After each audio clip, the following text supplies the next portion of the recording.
ইউনূস মোদি বৈঠকে দুই দেশের সম্পর্কে টানাপোড়েন কমবে আশা বিশ্লেষকদের। সৌহার্দ্যপূর্ণ সম্পর্ক রাখতে চায় ঢাকা।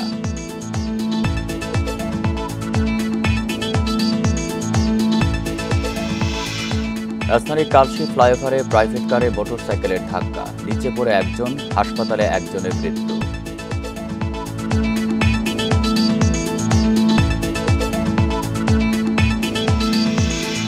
রাজশাহীতে মাছ ব্যবসায়ীকে ছুরিকাঘাতে হত্যা, জনতার গণপিটুনিতে সন্দেহভাজন যুবকের মৃত্যু, আহত 5 পুলিশ।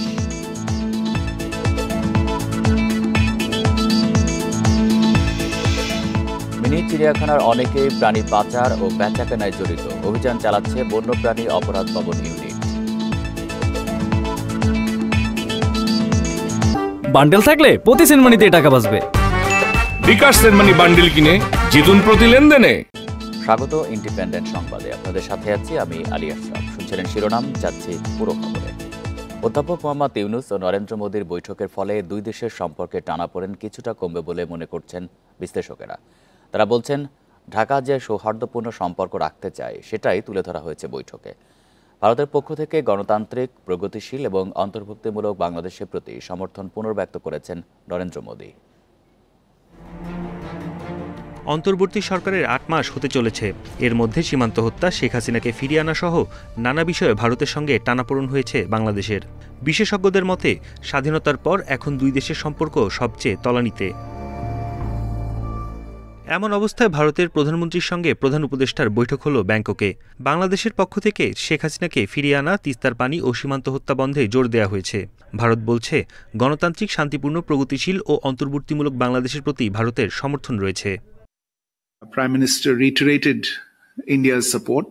প্রধানমন্ত্রী মোদি গণতান্ত্রিক, শান্তিপূর্ণ, প্রগতিশীল এবং অন্তর্ভুক্তিমূলক বাংলাদেশের প্রতি ভারতের সমর্থন পুনর্ব্যক্ত করেছেন।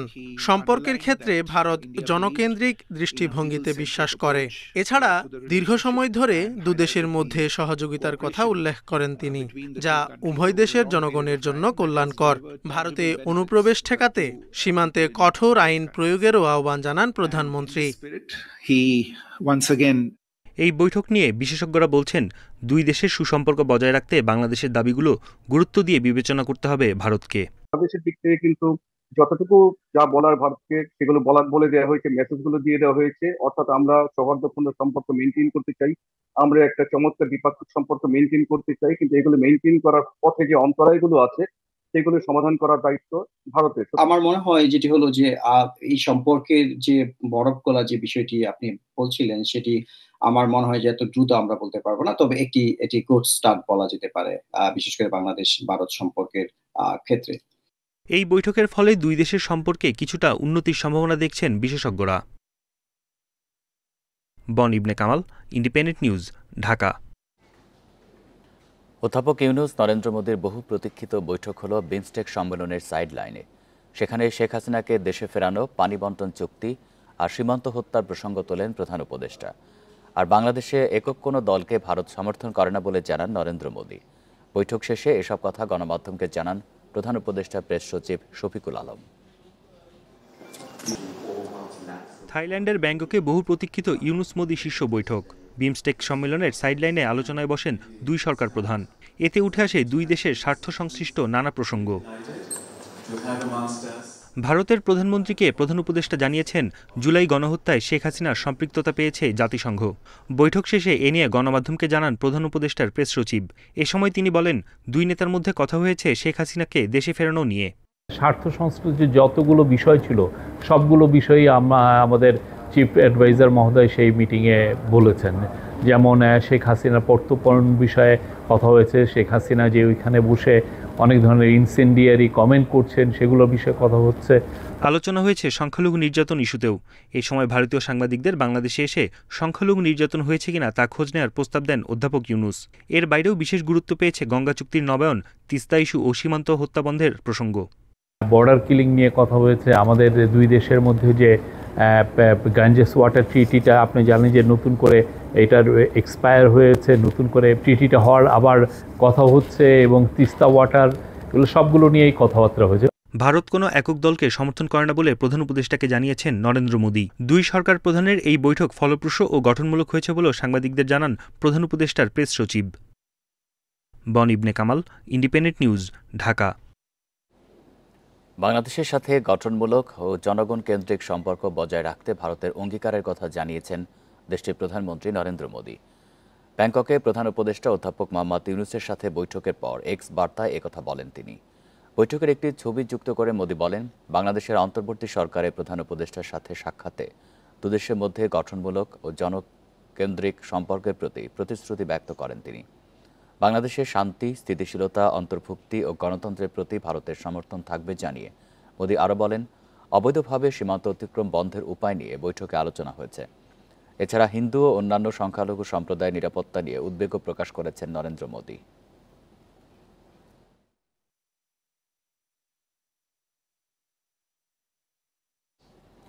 অন্তর্বর্তী সরকারের প্রধান এজেন্ডায় জাতীয় নির্বাচন। শুক্রবার সকালে বিমস্টেক সম্মেলনে দেয়া ভাষণে একথা জানান প্রধান উপদেষ্টা অধ্যাপক ইউনূস। এ সময় রোহিঙ্গা ইস্যুতে তিনি বলেন, এই সমস্যার স্থায়ী মীমাংসা না হলে পুরো অঞ্চলেই দেখা দিতে পারে অস্থিতিশীলতা। এরপর নেন পরবর্তী 2 বছরের জন্য বিমস্টেক চেয়ারম্যানের দায়িত্ব। বিমস্টেক সম্মেলনে নিজ ভাষণের শুরুতেই সাম্প্রতিক ভূমিকম্পে মিয়ানমার ও থাইল্যান্ডের হতাহতদের স্মরণ করেন অন্তর্বর্তী সরকার প্রধান অধ্যাপক ইউনূস, জানান সমবেদনাও। পরে শেখ হাসিনার সরকার পতনের পর প্রধান উপদেষ্টার দায়িত্ব নেওয়ার প্রেক্ষাপট তুলে ধরে নির্বাচন প্রশ্নে তুলে ধরেন তার সরকারের অবস্থান। বলেন, যত দ্রুত সম্ভব জাতীয় নির্বাচন আয়োজন সরকারের এজেন্ডার শীর্ষে রয়েছে। নির্বাচন পরিচালনার ক্ষেত্রে ম্যান্ডেট পূরণ হওয়ার সঙ্গে সঙ্গে প্রয়োজনীয় সংস্কার সম্পন্ন হলে একটি অবাধ, সুষ্ঠু এবং অংশগ্রহণমূলক নির্বাচন করা হবে। এ সময় রোহিঙ্গা প্রসঙ্গ সামনে এনে তুলে ধরেন তাদের প্রত্যাবাসনের গুরুত্ব। বলেন, রোহিঙ্গা সংকটের দীর্ঘস্থায়ী মীমাংসা না হলে পুরো অঞ্চলেই অস্থিতিশীলতা দেখা দেওয়ার আশঙ্কা রয়েছে। এক্ষেত্রে বিমস্টেক অভ্যন্তরীণ এই দ্বন্দ্ব সমাধানে সংলাপ করতে পারে, বিশেষ করে রাখাইনের বিরোধপূর্ণ পক্ষগুলোর মধ্যে। রোহিঙ্গাদের ফেরার উপযুক্ত পরিবেশ তৈরিতে রাখাইনে একটি মানবিক চ্যানেল তৈরি করা যেতে পারে বলেও মন্তব্য করেন অধ্যাপক ইউনূস। বিমস্টেক অঞ্চলে টেকসই উন্নয়ন ও অর্থনৈতিক স্থিতিশীলতার জন্য জ্বালানি নিরাপত্তায় জোর দেন অধ্যাপক ইউনূস। সহযোগিতাপূর্ণ পরিবেশ গঠনে জোর দিয়ে প্রধান উপদেষ্টা বলেন, এ অঞ্চলের উন্নয়ন, অর্থনৈতিক স্থিতিশীলতায় জ্বালানি নিরাপত্তা খুবই জরুরি। এ লক্ষ্যে মতপার্থক্য এবং সব ভিন্নতার ঊর্ধ্বে উঠে পারস্পরিক আস্থা এবং একটি সত্যিকার অংশীদারিত্ব গড়ে তুলতে হবে। পরে বাংলাদেশের সরকার প্রধান হিসেবে পরবর্তী 2 বছরের জন্য বিমস্টেকের চেয়ারম্যানের দায়িত্ব নেন অধ্যাপক মোহাম্মদ ইউনূস। শাহাদাত স্বপন, ইন্ডিপেন্ডেন্ট নিউজ, ঢাকা। প্রথম ধাপে 1,80,000 রোহিঙ্গা চূড়ান্তভাবে মিয়ানমারে ফিরে যাওয়ার যোগ্য। এছাড়া আরও 70,000-এর ছবি ও পরিচয় যাচাইয়ের কাজ চলছে। শুক্রবার ব্যাংককে প্রধান উপদেষ্টার বিশেষ প্রতিনিধিকে কথা জানিয়েছেন মিয়ানমারের উপপ্রধানমন্ত্রী। এ বিষয়ে প্রধান উপদেষ্টার ফেসবুক পেজে বলা হয়, বাংলাদেশে আশ্রয় নেওয়া 8 লাখ রোহিঙ্গার তালিকা থেকে 1,80,000 জনকে প্রত্যাবাসনের জন্য যোগ্য হিসাবে চিহ্নিত করা হয়েছে। 2018 থেকে 2020 সালের মধ্যে 6 দফায় এই প্রাথমিক তালিকা সরবরাহ করেছিল নেপিদো। এদের একটি অংশকে প্রত্যাবাসনের বেশ কয়েকবার উদ্যোগ নিয়েও বাস্তবায়ন করেনি মিয়ানমার। এদিকে আরও 70,000 রোহিঙ্গার তথ্য যাচাই বাছাই চলছে বলেও জানিয়েছে নেপিদো। এরপরেই তাদের চূড়ান্ত অনুমোদন দেওয়া হবে। এছাড়া মূল তালিকার বাকি 5.5 লাখ রোহিঙ্গার যাচাই বাছাইও দ্রুত শুরুর আশ্বাস দিয়েছে দেশটি।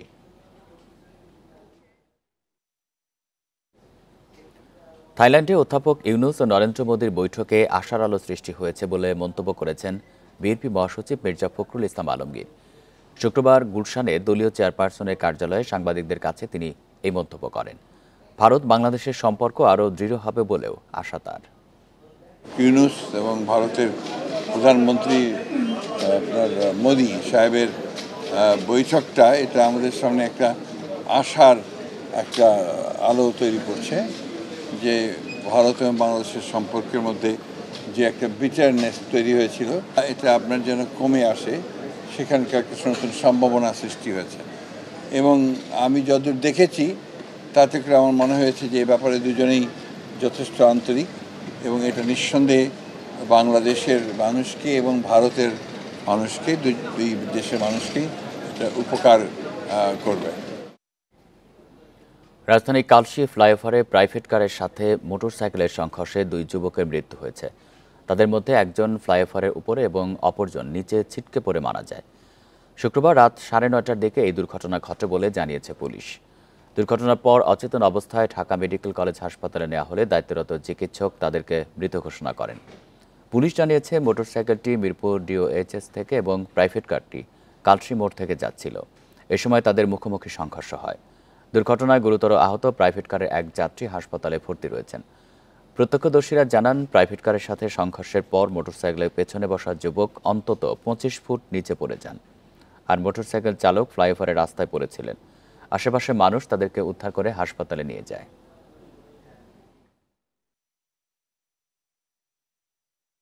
প্রাইভেট কারটা হচ্ছে আপনার কালশী মোড় থেকে ডিওএইচএস যাচ্ছিল, আর মোটরসাইকেলটা ডিওএইচএস থেকে এই কালশী মোড়ের দিকে যাচ্ছিল।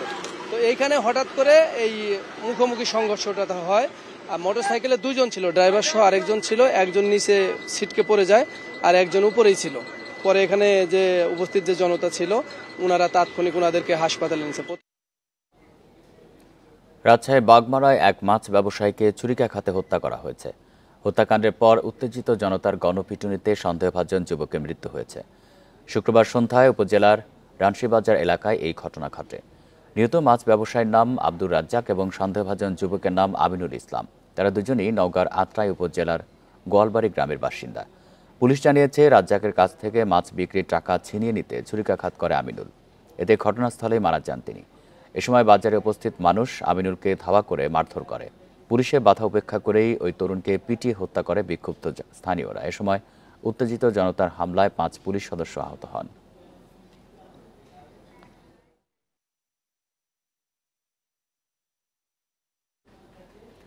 ঈদের ছুটি শেষে ঢাকায় ফিরছে মানুষ। ঢাকায় ফেরা নিয়ে আরও জানাতে সদরঘাট থেকে যোগ দিচ্ছেন সহকর্মী মাহমুদুল হাসান। মাহমুদুল, ঢাকায় ফেরা মানুষের চাপ কেমন দেখছেন সদরঘাটে? কোনো অভিযোগ কি রয়েছে তাদের?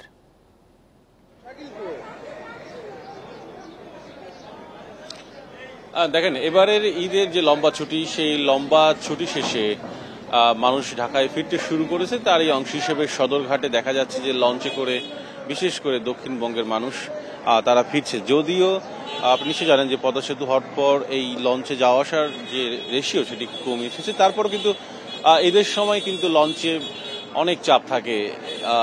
এখানে সদরঘাটে আসার পর কয়েকটি লঞ্চে দেখেছি বেশ চাপ ছিল এবং যাত্রীদের উপচে পড়া চাপ ছিল বলা যেতে পারে। এবং বেশ কয়েকজন যাত্রী যখন আমাদের সঙ্গে কথা বলে তারাও বলছিল যে অতিরিক্ত যাত্রী নিয়েছে, এমন অভিযোগও তারা করছিলেন। অন্যদিকে যে আগামীকাল সব ধরনের বলা যেতে পারে যে অফিস খুলবে, অর্থাৎ রবিবার থেকেই বিশেষ করে বেসরকারি প্রতিষ্ঠানগুলো খুলে যাবে, যে কারণে দেখা যাচ্ছে যে আজকেই অনেকে চলে এসেছেন, অর্থাৎ একদিন আগে চলে এসেছেন এবং সারাদিনই দেখা যায় রাজধানীতে বাস, লঞ্চ কিংবা ট্রেন আজকের চাপ বেশি থাকবে। ঢাকায় ফেরা মানুষ, বিশেষ করে যারা কর্মজীবী আছেন, তারা আজকেই বিপুল সংখ্যক মানুষ আসলে আজকে রাজধানীতে প্রবেশ করবে। এবং একই সঙ্গে লঞ্চের যারা যাত্রী যারা এসেছেন ঢাকায়, যারা ফিরে এসেছেন অর্থাৎ ঈদ শেষে, তাদের সঙ্গে কথা বলেছি। তারা যেটা বলছেন যে এবারে ঈদ তাদের বেশ ভালো ছিল, যাওয়ার সময় কোনো ধকল ছিল না, আসার সময় ধকল ছিল না। তবে কয়েকটি লঞ্চে কয়েকজন যাত্রী অভিযোগ করছিলেন যে যাত্রীর যে চাপ ছিল, যে চাপের কারণে লঞ্চগুলো দেরিতে ছেড়েছে, এমন অভিযোগ করেছেন। আর বরাবরের মতোই যে অভিযোগ থাকে যে বাড়তি ভাড়া, যে সেই অভিযোগটি যাত্রীরা করছেন। তবে লঞ্চ যারা পরিচালনা করছেন, লঞ্চ মালিক, তারা বলছেন যে বাড়তি ভাড়া নেওয়া হচ্ছে না। সার্বিকভাবে যদি বলতে চাই তাহলে লঞ্চে ফেরা যারা মানুষ, যারা ঈদ শেষে বাড়িতে ঢাকায় ফিরছে, তারা তাদের সন্তুষ্টি প্রকাশ করেছে। মানে তারা বাড়ি অর্থাৎ ঈদ করতেও গিয়েছিলেন তারা সন্তুষ্টি প্রকাশ নিয়ে, কোনো ধরনের দুর্ভোগ ছাড়াই, এবং একই সঙ্গে ঢাকায় যখন ফিরছেন কোনো ধরনের দুর্ভোগ ছাড়াই কিন্তু ফিরছেন। যেহেতু এখন প্রায় 7:15 বাজে, দক্ষিণবঙ্গের প্রায় সব লঞ্চ এই সদরঘাট এসে পৌঁছেছে। বিশেষ করে বরিশালগামী যে লঞ্চগুলো, যেগুলো অলমোস্ট সবগুলোই লঞ্চ চলে এসেছে। এবং আপনি দেখতে পাচ্ছেন যে কীর্তনখোলা 10 যে লঞ্চ, সেই লঞ্চ থেকে যাত্রীরা নামছেন এবং এইটি অনেকক্ষণ ধরেই যাত্রীরা নামছেন। অর্থাৎ এই পুরো লঞ্চে ভর্তি মানুষ ছিল, ঢাকায় ফেরা মানুষ। এবং এই বিশেষ করে এই লঞ্চের যাত্রীরা অভিযোগ করছিলেন যে এই লঞ্চের দেরিতে ছেড়েছে এবং একই সঙ্গে চাপ ছিল বেশি, অতিরিক্ত যাত্রী নিয়েছে এমন অভিযোগ করছিলেন।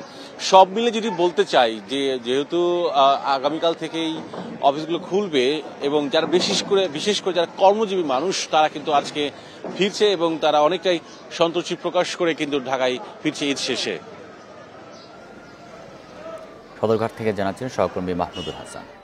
ঈদের ছুটি শেষে কর্মস্থলে ফিরতে শুরু করেছেন মানুষ। এ বিষয়ে আরও জানাতে সিরাজগঞ্জ থেকে যুক্ত হচ্ছেন সহকর্মী দিলীপ কুমার গৌড়। দিলীপ, রাস্তায় কেমন ভিড় দেখতে পাচ্ছেন, আর কোনো আইন শৃঙ্খলা রক্ষায় পুলিশের পক্ষ থেকে কি ধরনের ব্যবস্থা নেওয়া হয়েছে জানাবেন। সিরাজগঞ্জের সৈয়দাবাদ এলাকা থেকে আসলে কিন্তু সিরাজগঞ্জ থেকে ঢাকাগামী যে পরিবহনগুলো যায় সেই পরিবহনগুলো যাচ্ছে এবং উত্তরবঙ্গ থেকে ঢাকাগামী যে পরিবহন সেই পরিবহনগুলো যাচ্ছে। তবে আমরা সকাল থেকে সিরাজগঞ্জের এই সৈয়দাবাদ যে বিষয়টি লক্ষ্য করেছি যে পরিমাণে কিন্তু যাত্রীর চাপ রয়েছে এবং যাত্রীরা কিন্তু আসলে এখানে দাঁড়িয়ে আছে বাসের জন্য। এখানে আমরা দেখেছি যে অনেক যাত্রী যারা ঘন্টার পর ঘন্টা দাঁড়িয়ে আছে, আসলে বাসে সিট পাওয়া যাচ্ছে না এবং সিট পেলেও কিন্তু আসলে ভাড়া বেশি নেওয়া হচ্ছে এবং পাশাপাশি কিন্তু আসলে এখানকার সিরাজগঞ্জ থেকে অধিকাংশ যাত্রীরা যাচ্ছে ঢাকার গাজীপুর এবং কোনাবাড়ি সহ বিভিন্ন গার্মেন্টস, যে কারণে আসলে এখান থেকে যে বাসগুলো সরাসরি ঢাকা যাচ্ছে সেই বাসগুলোতে কিন্তু আসলে এই যে যারা যাত্রী তারা কিন্তু আসলে যেতে পারছে না। এখান থেকে বাস মালিক সমিতির পক্ষ থেকে কোনাবাড়ি এবং গাজীপুরের জন্য বিশেষ কয়েকটি বাস এখানে এই ঈদ উপলক্ষে যাত্রীদের জন্য দেওয়া হয়েছে। সেই বাসগুলোতে কিন্তু আসলে যাত্রী যাচ্ছে। তবে আমরা দেখেছি যে বাসের তুলনায় কিন্তু যাত্রী সংখ্যা বেশি এবং পরিবহন তারা জানাচ্ছে যে বেলা বাড়ার সাথে সাথে কিন্তু আজকে আরো যাত্রীর চাপ বাড়বে এবং উত্তরবঙ্গ থেকে ঢাকাগামী যে বাসগুলো কিন্তু অধিকাংশ বাসে আমরা দেখছি যে এখানে যে ফ্লাইওভার আছে সেই ফ্লাইওভার দিয়ে চলে যাচ্ছে। তবে আমরা কিন্তু আসলে সড়কে গতকালকে আজকে আইন শৃঙ্খলা বাহিনীর কোন সদস্য কিন্তু আমাদের চোখে পড়েনি। এখানে আমরা দেখি যারা পরিবহন সংস্থা তারাই কিন্তু আসলে এই যে নিয়ন্ত্রণ সেই নিয়ন্ত্রণটি করছে, কিন্তু পুলিশ বা অন্যান্য যারা আছে যে বাহিনী তারা কিন্তু আসলে এই পরিবহনে যে যাচ্ছে ঢাকা যে ঈদ পরবর্তী যে যাত্রা সেই যাত্রার যে বিশেষ ব্যবস্থা সেই ব্যবস্থা আমরা চোখে পড়েনি। সিরাজগঞ্জ থেকে জানাচ্ছিলেন সহকর্মী দিলীপ কুমার গৌড়। মানিকগঞ্জ সদরে কার্টুনের ভেতর মিলল এক নারীর মরদেহ। অন্যদিকে মুন্সিগঞ্জে মহাসড়কের পাশে পাওয়া গেছে মানবদেহের খণ্ডিত অংশ। শুক্রবার সকালে মানিকগঞ্জ সদরের মিত্রা বরুন্ডি আঞ্চলিক সড়কের পাশে একটি কার্টুন থেকে রক্ত বের হতে দেখে পুলিশে খবর দেয় স্থানীয়রা। পরে সেখান থেকে নারীর মরদেহ উদ্ধার করে পুলিশ। ঘটনাস্থল পরিদর্শন করেছে সিআইডির ক্রাইম সিন ইউনিট। মরদেহের পরিচয় নিশ্চিতে কাজ চলছে। এদিকে মুন্সিগঞ্জের লৌহজংয়ে ঢাকা মাওয়া এক্সপ্রেসওয়ের পাশে পলিথিনে মোড়ানো অবস্থায় মানবদেহের খণ্ডিত অংশ উদ্ধার করা হয়েছে। সিআইডি ও পিবিআই সদস্যরা ঘটনাস্থল পরিদর্শন করেছে।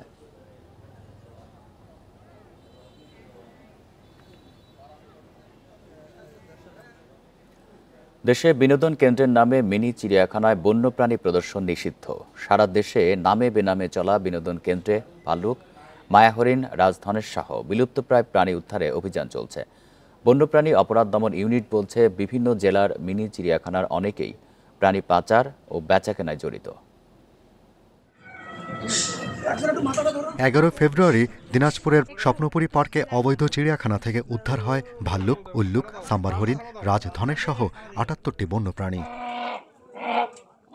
এর পরের দিনই বগুড়ার Rabeya park and Chinese restaurant থেকে উদ্ধার হয় হনুমান, ভুবনচিল, বানর, টিয়া সহ 38টি প্রাণী। শরীয়তপুরে মিনি চিড়িয়াখানা থেকেও উদ্ধার হয় 10 প্রজাতির 31টি বন্যপ্রাণী। বান্দরবান জেলা প্রশাসকের নিয়ন্ত্রণে থাকা মেঘলা পর্যটন কেন্দ্রের চিড়িয়াখানায় এখনও আটকে 3টি ভাল্লুক, 16টি মায়াহরিণ, বনবিড়াল সহ 26টি প্রাণী। এসব উদ্ধারে বন বিভাগ চিঠি দিলেও স্পষ্ট উত্তর দেয়নি জেলা প্রশাসক। আইনের আওতায় এনে যদি সংরক্ষণের সুন্দর ব্যবস্থাপনায় আনতে পারি তাহলে যেহেতু বান্দরবানবাসী এবং আশেপাশের অন্যান্য যারা দর্শনার্থী আসেন তাদের চাহিদা রয়েছে, তো সেক্ষেত্রে আমার মনে হয় আমরা এটা সংরক্ষণ করতে পারবো। বন্যপ্রাণী অপরাধ দমন ইউনিট বলছে মৌলভীবাজারে বন্যপ্রাণী সেবাশ্রম নামে থাকা চিড়িয়াখানা থেকেও প্রাণী উদ্ধার হবে। যে কোনো স্থানেই বন্যপ্রাণী অবৈধভাবে যে রাখবে সেটাকে অবশ্যই জব্দ করতে হবে, সিজ করতে হবে বন বিভাগের এই কার্যক্রম চলমান আছে।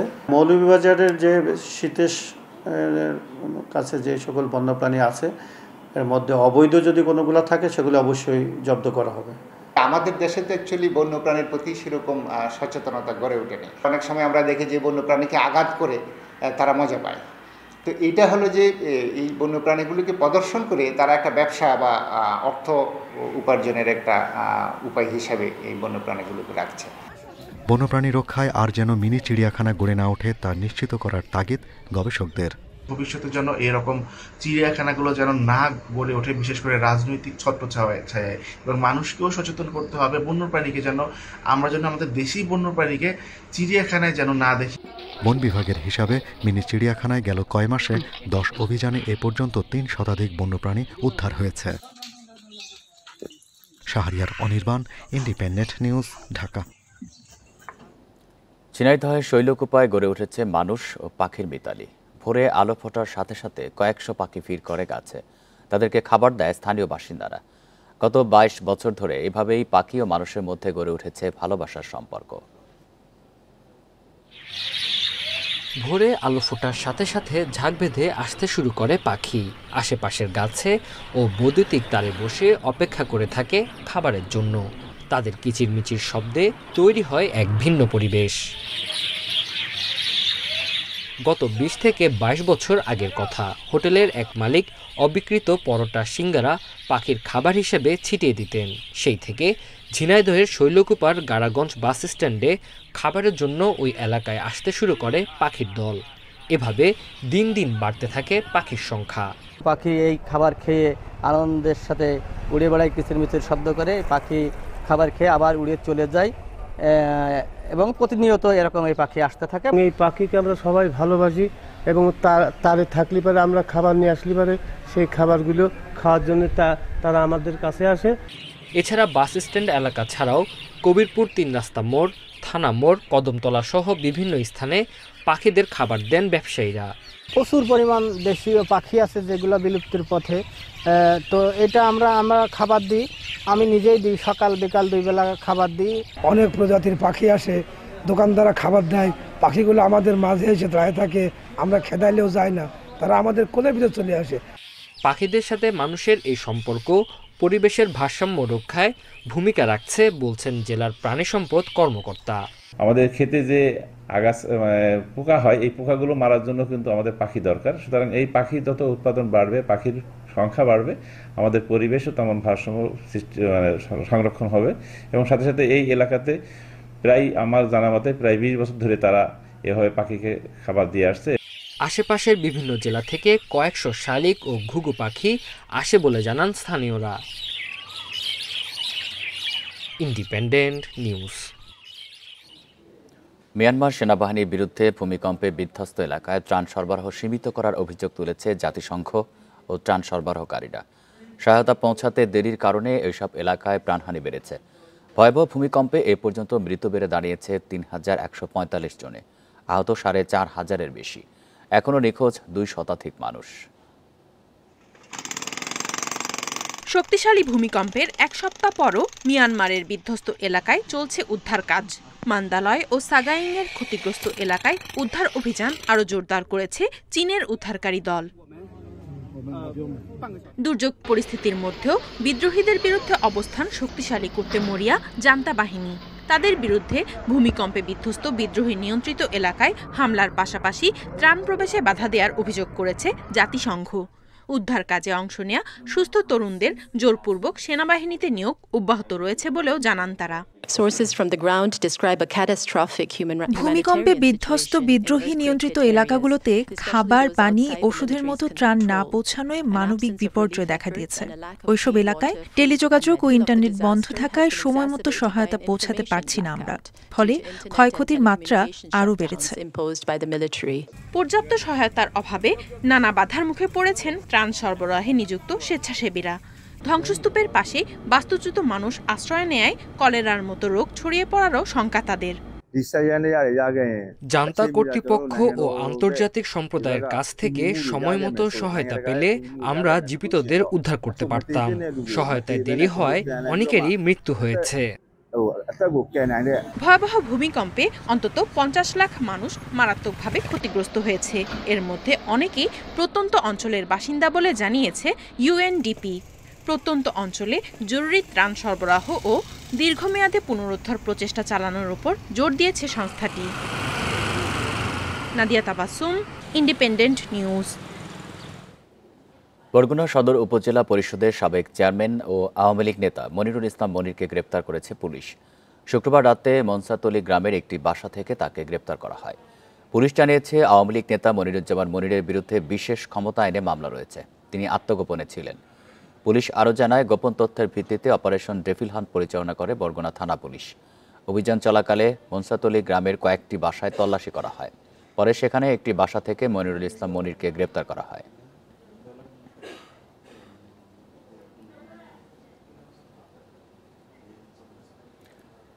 বছরেও জরুরি ওষুধের তালিকা পরিবর্তন করেনি সরকার।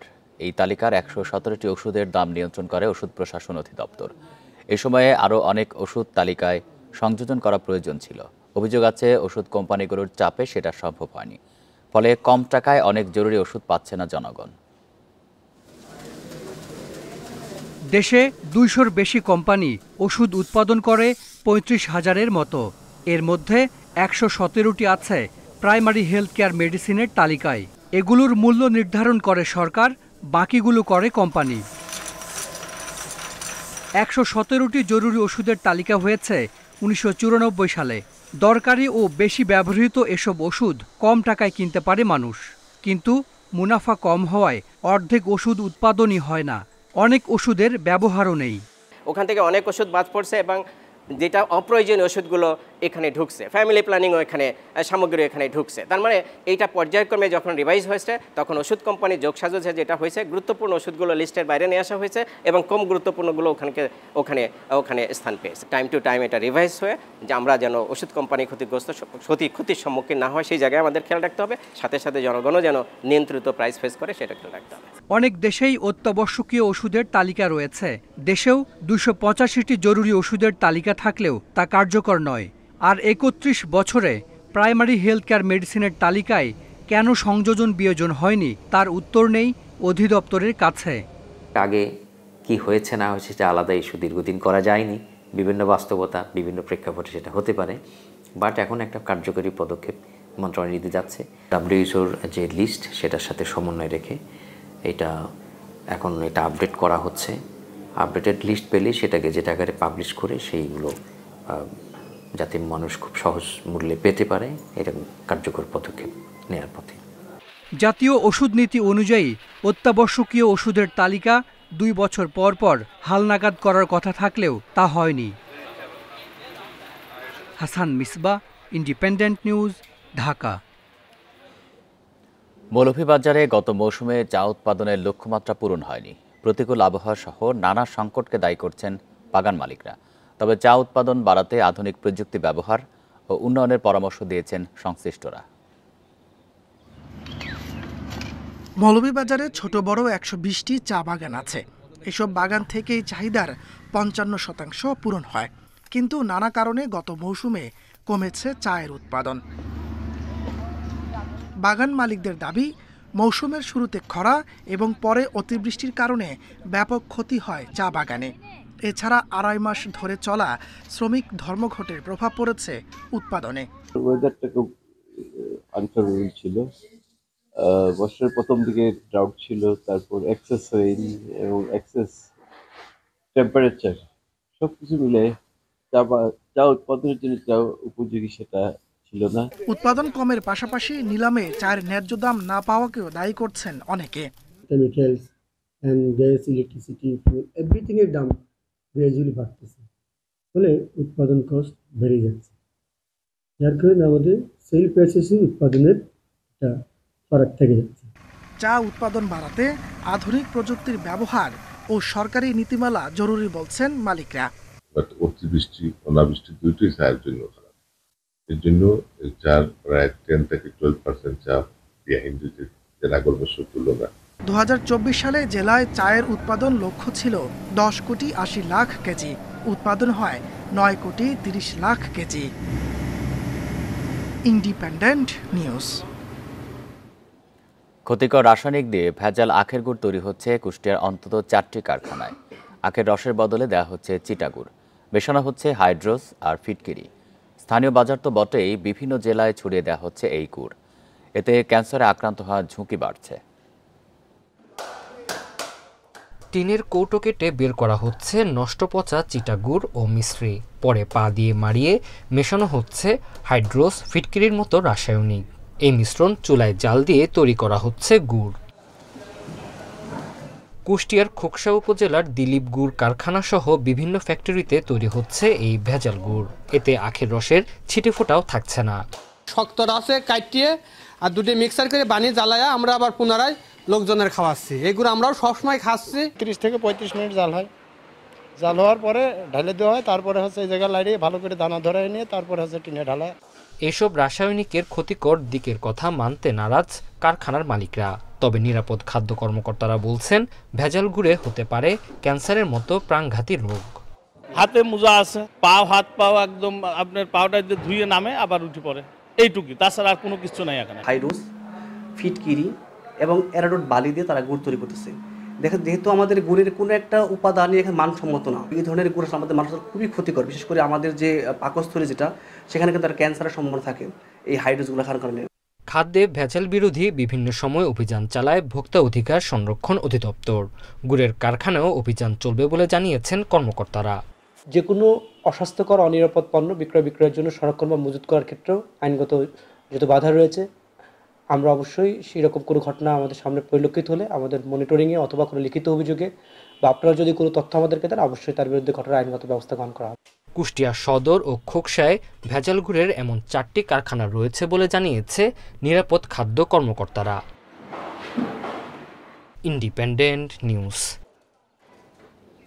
ঈদের ছুটি শেষে কর্মস্থলে ফিরতে শুরু করেছে মানুষ। এবার এ বিষয়ে আরও জানাতে চাঁদপুর থেকে যুক্ত হচ্ছেন মনিরুজ্জামান বাবলু। বাবলু, ঢাকামুখী মানুষের চাপ কেমন দেখতে পাচ্ছেন? ভাড়া নিয়ে কোনো অভিযোগ কি রয়েছে তাদের? ঈদের আনন্দ শেষে পরিবার নিয়ে ঈদ করতে আসা যাত্রীরা ফিরছেন তাদের কর্মস্থলে। আজ শনিবার সকাল থেকেই আমরা দেখতে পাচ্ছি প্রতিটি লঞ্চে তাদের ধারণ ক্ষমতার চেয়ে কিছুটা যাত্রী বেশি যাচ্ছে এবং যাত্রীদের চাপ রয়েছে। তবে এবার যাত্রীদের কোনো অভিযোগ নেই, ভাড়া বৃদ্ধি বা ভাড়া বেশি নিয়ে কোনো হয়রানির শিকার হচ্ছে না, কোনো যাত্রী তেমন অভিযোগ নেই। প্রশাসনের পক্ষ থেকে এখানে 4টি স্তরের নিরাপত্তা ব্যবস্থা রয়েছে এবং লঞ্চ মালিক কর্তৃপক্ষ বলছেন যে বিগত বছরের তুলনায় এবার তাদের যে প্রত্যাশা ছিল যাত্রীর, তার বেশি তারা যাত্রী পেয়েছেন। এই গতকাল থেকেই ঈদের যে যাত্রীরা বাড়িতে এসেছেন তারা কর্মমুখী হয়ে ঢাকা ফিরতে শুরু করেছেন। চাঁদপুর লঞ্চঘাটে প্রতিদিনই আধা ঘন্টা এবং 40 মিনিট পর পর লঞ্চ আসছে। প্রতিদিন লঞ্চে যাত্রীর ধারণ ক্ষমতার চেয়ে বেশি যাচ্ছে এবং এই লঞ্চে সকাল থেকে আমরা যতটুকু জানতে পেরেছি এখানে প্রায় 4টি লঞ্চে ছেড়েছে এবং এই লঞ্চের যাত্রীরা তারা বলছেন যে এবারের আনন্দ তারা যে যাচ্ছেন তাতে কোনো হয়রানির শিকার হচ্ছেন না। এই চাঁদপুর লঞ্চঘাট দিয়ে কিন্তু নোয়াখালী, লক্ষ্মীপুর, ফেনী, কুমিল্লার অনেক যাত্রী কিন্তু এই পথ থেকে বেছে নেন। চাঁদপুর ছাড়াও বিভিন্ন অঞ্চলের মানুষ এই পথ দিয়ে যাতায়াত করছেন। এছাড়া লঞ্চের যে এখানকার বিআইডব্লিউটি এবং নৌ পরিবহন অধিদপ্তরের যারা রয়েছেন তারা বলছেন যে তারা এখানে ভ্রাম্যমাণ আদালতের ব্যবস্থা করেছেন। যদি কোনো হয়রানি বা কোনো দুষ্কৃতিকারী এখানে থেকে থাকে তাদেরকে এনে তাৎক্ষণিক সাজা দেওয়ার ব্যবস্থা রয়েছে। এখানে রয়েছে পুলিশ সহ জেলা প্রশাসন, নৌ পুলিশের ক্যাম্পিং করা হয়েছে। কোন যাত্রীদের কোনো অভিযোগ শুনে তারা তাৎক্ষণিক ব্যবস্থা নিচ্ছেন। চাঁদপুরে কিন্তু ঈদের কর্মমুখী ফেরার যে যাত্রীদের চাপ সেটি কিন্তু গতকাল থেকে শুরু হয়েছে এবং আজ সকাল থেকেই সেটি দিন যত করে যাবে তত যাত্রীর চাপ বাড়বে বলে জানাচ্ছেন এখানকার লঞ্চ কর্তৃপক্ষ। চাঁদপুরে লঞ্চ ঘাটে বিগত যে সিজন রয়েছে সিজনের বাইরে কিন্তু এই দুইটি ঈদ আসলেই লঞ্চ মালিকদের মুখে হাসি ফুটে, আর সেটি কিন্তু এবার দেখছেন মালিকরা এবং লঞ্চের যে শ্রমিকরা রয়েছেন। চাঁদপুরের লঞ্চ ঘাটে বিভিন্ন যে যাত্রীরা, বিভিন্ন শ্রেণীর যাত্রীরা যাচ্ছেন। এখানে কেবিন রয়েছে, কেবিনের কিন্তু আগে থেকে বুকিং করা হচ্ছে, বিশেষ করে রাতে পরিবার নিয়ে যাওয়া এবং কেবিনে যাওয়ার জন্য যাত্রীরা স্বাচ্ছন্দ্য বোধ করছেন এবং সেভাবে যাচ্ছেন। চাঁদপুর থেকে আমার কাছে এই ছিল সর্বশেষ। চাঁদপুর থেকে জানাচ্ছেন সহকর্মী মনিরুজ্জামান বাবলু। পাহাড়ি নারী উদ্যোক্তাদের অংশগ্রহণে জমে উঠেছে রাঙামাটির বৈশুক সাংগ্রাই বিজু বিহু মেলা। মেলা ঘিরে প্রতিদিনই বেচা বিক্রি হচ্ছে অর্ধ কোটি টাকার। লাভের 2/3 পাচ্ছেন নারী উদ্যোক্তারা। শুধু উপার্জন নয়, ক্ষুদ্র নৃগোষ্ঠীর সংস্কৃতিকে সুন্দরভাবে তুলে ধরছেন নারীরা। বৃহস্পতিবার থেকে রাঙামাটিতে শুরু হয়েছে পাহাড়িদের প্রধান সামাজিক উৎসব বৈশুক সাংগ্রাই বিজু মেলাকে রঙিন করে তুলেছেন আদিবাসী নারীরা। মেলায় 180টি স্টলের মধ্যে 1.5 শতাধিক স্টল পরিচালনা করছেন নারীরা। স্টলগুলোতে পাহাড়ের ঐতিহ্যবাহী খাবার, কাপড়, অলংকার, বাঁশ ও বেতের তৈরি বিভিন্ন পণ্য বিক্রি করছেন তারা। শুধু অর্থ উপার্জনই নয়, নারীরা তুলে ধরছেন নিজেদের ঐতিহ্য সংস্কৃতিকেও। আমাদের ট্রেডিশনাল খাবারের দোকান আর কি, মোটামুটি প্রথম দিন একটু ভালো সেল হয়েছে। আমাদের মেলায় কালকে মোটামুটি সেল ভালো হয়েছে, আর আমাদের জুস আইটেম ছিল, আমাদের জুস আইটেম বেশি সেল হয়ে গেছে। সারা পাচ্ছি আর কি মানুষের কাছে, কারণ আমার জিনিসগুলো হচ্ছে যে সবগুলান ইউনিক আর কি। উৎসব ঘিরে রাঙামাটিতে প্রতিদিন আসছেন পর্যটকরা। আগামীতেও এই ধরনের আয়োজনের কথা বলছেন আয়োজকরা। বৃহত্তর জনগোষ্ঠীর যে মহিলারা আছে কিংবা অন্যান্য যারা পুরুষরা আছেন, তারা যেন আত্মকর্মসংস্থানের মাধ্যমে পার্বত্য এলাকার যে বৈচিত্র্যপূর্ণ সংস্কৃতির উপাদান উপকরণগুলো আছে তার চর্চা এবং সংরক্ষণের মাধ্যমে, বিক্রয়ের মাধ্যমে যেন আত্মকর্মসংস্থান এটা বেগবান হয়। প্রথম পর্বের উৎসব শেষ হবে 9 এপ্রিল, দ্বিতীয় ও তৃতীয় পর্বের উৎসব শেষ হবে 16 এপ্রিল, আর 12 এপ্রিল পানিতে ফুল ভাসিয়ে বাংলার পুরাতন বছরকে বিদায় জানানো হবে। 13 এপ্রিল হবে মূল বিজু। Independent news. এই ছিল এখনকার সংবাদে। ইন্ডিপেন্ডেন্ট টেলিভিশনের সব খবরের আরো বিস্তারিত জানতে চোখ রাখুন ফেসবুক, ইউটিউব এবং এক্সে। ধন্যবাদ সবাইকে।